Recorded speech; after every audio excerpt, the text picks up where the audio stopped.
Oke, halo semuanya. Hari ini kita mau coba bongkar sesuatu yang menarik banget nih.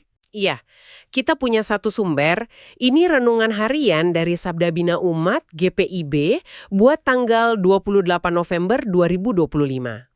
Temanya dengerin deh, modern banget. 247 on, modern banget kan? Dan misi kita hari ini gimana ya? Cukup unik. Kita coba cari tahu gimana sebuah cerita kuno tentang orang yang lagi marah-marah, terus tiba-tiba senang banget cuma gara-gara sebatang pohon. Iya. Kok bisa relevan sama hidup kita yang serba digital dan selalu terkoneksi ini? Oke, langsung aja kita gali ya. Jadi inti ceritanya itu ada di kalimat ini nih. Yunus sangat bersukacita karena pohon jarak itu. Konteksnya tokoh namanya Yunus ini dia lagi kesal berat, lagi ngambek sama Tuhan lah istilahnya. Terus tiba-tiba tumbuh pohon yang bikin dia teduh dan seketika itu juga moodnya langsung wus jadi senang. Langsung 180 derajat ya? Ya banget. Nah pertanyaannya kan, kok bisa hal sekecil ini senang karena tanaman doang jadi poin utamanya? Kayak apa ya, aneh aja gitu. Nah, ini menarik. Untuk ngerti ini, kita harus tahu dulu kenapa Yunus marah. Ini bukan sekedar, lagi bad mood biasa. Oh oke. Menurut ceritanya, dia itu kesal karena Tuhan ngasih belas kasihan ke sebuah kota yang menurut Yunus itu musuh, jahat, nggak layak diselamatin, gitu. Oh, jadi masalahnya lebih ke prinsip dia yang dilanggar gitu ya. Dia merasa Tuhan gak adil karena terlalu baik sama orang yang salah. Nah, itu dia. Tepat sekali. Jadi kemarahannya tuh dalam banget. Dan di tengah hati yang sepanas itu, pohon ini muncul. Ya, Menurut sumber renungan ini, pohon itu bukan sekedar peneduh fisik. Itu simbol dari kasih Tuhan yang sempurna dan tanpa syarat. oke. Jadi ada kontras yang tajam banget di sini. Kegembiraan Yunus itu bisa dibilang egois dan dangkal. Tergantung banget sama kenyamanan sesaat.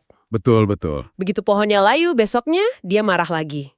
Nah sebaliknya, tindakan Tuhan menumbuhkan pohon itu nunjukin kasih yang dikasih bahkan ke orang yang lagi marah dan dalam tanda kutip tidak layak menerimanya. Jadi kebahagiaan Yunus itu sebenarnya kebahagiaan yang murah ya. Tergantung cuaca, tergantung ada penenduh atau enggak. Betul. Sementara kasih yang digambarkan di sini justru muncul saat kondisinya lagi nggak ideal. Nah, ini yang aku penasaran banget. Gimana ceritanya sumber ini bisa lompat dari kisah ribuan tahun lalu ke dunia digital kita? Jauh banget rasanya kan? Ini dia bagian paling cerdasnya menurutku.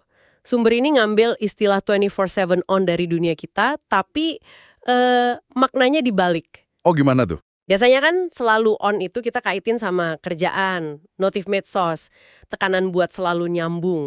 Nah sumber ini bilang, dunia digital yang 24/7 on ini bisa jadi tempat penyebaran ujaran interaksi negatif yang memicu kemarahan.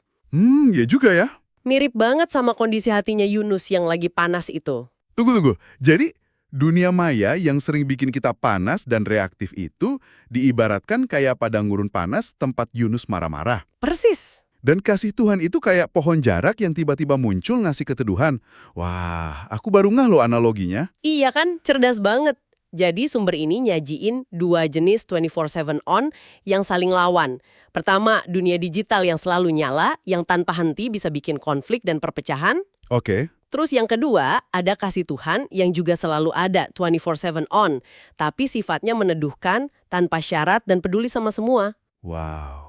Di tengah dunia yang butuh koneksi tapi seringnya malah mancing perbedaan, kita justru butuh koneksi jenis kedua ini, yang melampaui semua itu buat bawa damai.